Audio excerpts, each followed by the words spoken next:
हाँ, आज हमारा टॉपिक है general characteristics of angiosperm.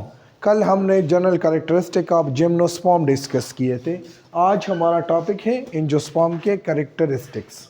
Angiosperm के टोटल 3 लाख स्पीशीज़ आइडेंटिफाइड हो चुके हैं, जिन्हें बोटानिकल नेम दिए गए हैं, जिनमें से 2,50,000 डाइकाट है और 50,000 मानोकाट है।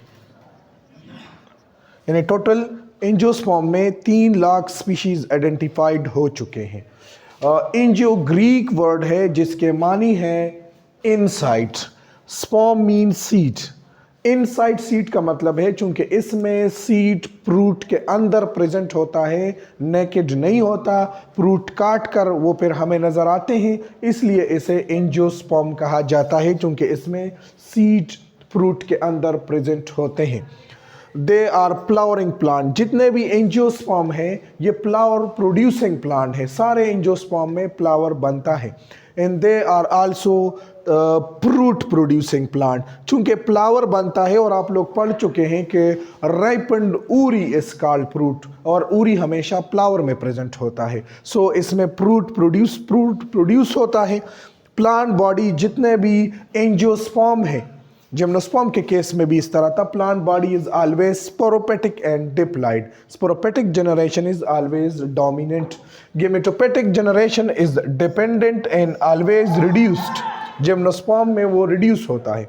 Male gametophyte consist of just 3 cell. Angiosperm के केस में अगर हम देख ले तो मेल गेमेटोफाइट सिर्फ 3 सेल्स पे मुश्तमिल होता है। इनमें एक सेल होता है वेजिटेटिव न्यूक्लियस का, जिन्होंने फ्यूचर में पोलन ट्यूब बनाना होता है, जबकि 2 सेल जो है ना वो स्पर्म्स पे मुश्तमिल होते हैं जो कि जनरेटिव न्यूक्लियस से बनता है।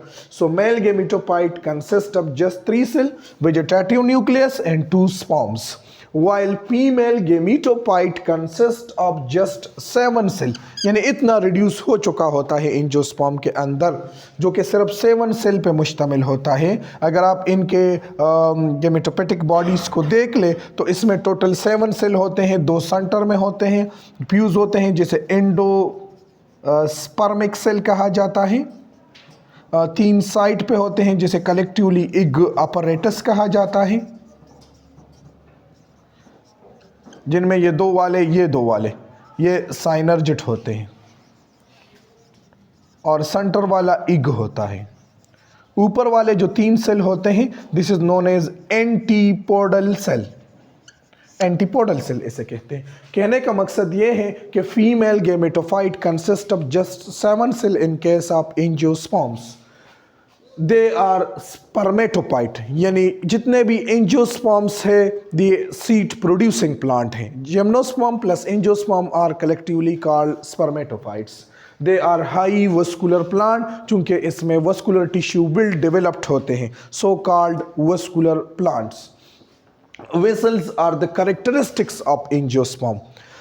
अगर हम देख ले तो जाइलम चूंकि एक कंपाउंड टिश्यू है, और xylem consist of tracheid, vessels, parenchyma, ATC.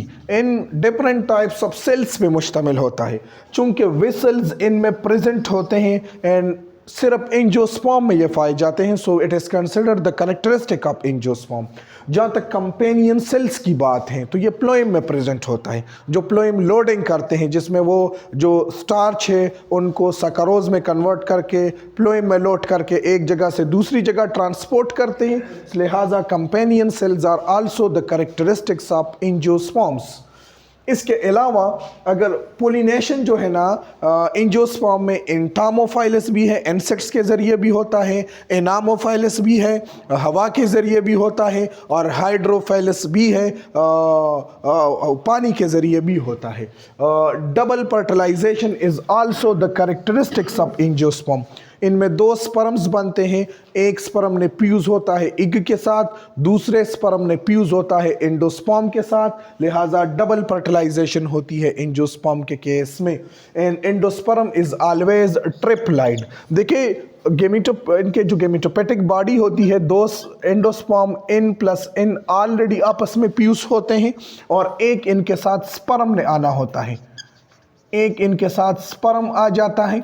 सो ये तीनों मिलकर 3n बना लेते हैं। लिहाजा या इसी केस में एंडोस्पर्म इज ऑलवेज ट्रिप्लाइड। और आप लोगों ने कल जिम्नोस्पर्म में पढ़ा था कि वहाँ पे एंडोस्पर्म हेप्लाइड था। प्लांट बॉडी यहाँ पे हर्ब्स भी है, श्रब भी है और ट्रीज भी है। एंजियोस्पर्म में हर्ब्स भी पाए जाते हैं, श्रब भी है, ट्रीज है। लेकिन आप लोगों को बताता चलूँ, herbs is always advance than shrub and trees. जहाँ तक इनमें डिसिडुअस प्लांट भी है जिनमें पॉलिंग ऑफ लीव्स होती है ऑटम के सीजन में, और ऐसे भी है जो एवरग्रीन है, जो सदाबहार होते हैं, जिनमें पॉलिंग ऑफ लीव्स नहीं होते। Possess monocot as well as dicot. ऐसे भी है जिसमें वन कार्टिलेडन्स प्रेजेंट होता है, जिस तरह के हमारे पास मेज़ है, राइस है। और ऐसे भी है जो डाइकाट होते हैं जिनमें दो कार्टिलेडन्स प्रेजेंट होते हैं, जिस तरह के हमारे यहाँ लोबिया है, चन्ना है और डाइकाट है। Monocot is considered to be advance than dicot. ये एडवांस कंसिडर किए जाते हैं। लैंड मोस्ट सक्सेसफुल प्लांट है दुनिया पे। अगर आप देखें कि सबसे सक्सेसफुल प्लांट कौन से हैं, तो दैट इज़ ऑलवेज एंजियोस्पर्म। क्यों ये सक्सेसफुल है? क्योंकि ये हर किस्म के हैबिटेट में एडाप्टेशन कर चुके हैं। इसमें ज़ीरोपाइट प्लांट भी है, इसमें मीजोपाइट प्लांट भी है, इसमें हाइड्रोपाइट प्लांट भी है, इसमें हेलोपाइट प्लांट भी है। यानी हर तरह के माहौल में वो एडजस्ट हो चुके हैं, इसलिए इसे सक्सेसफुल प्लांट कंसिडर किया जाता है। Clear alternation of generation is present in case of angiosperm. इनमें क्लियर अल्टरनेशन ऑफ जनरेशन होती है। इनमें इतना डाइवर्सिटी है। कुछ अहम एमसीक्यूज के लिए बताता चलूँ। सबसे स्मॉलेस्ट प्लांट जो है ना एंजियोस्पर्म में, that is Wolffia. Wolffia is the smallest plant जिनका साइज 1 मिलीमीटर तक होता है, 1 mm। और लार्जेस्ट प्लांट एंजियोस्पर्म के केस में, एंजियोस्पर्म के केस में यूकलिप्टस, लाची जिसे आप लोग बोलते हैं, लाची, जो 100 मीटर तक जा सकता है। और ये कंसिडर किया जाता है कि लाची एक दिन में 500 गैलन को पानी को एवापोरेट करते हैं।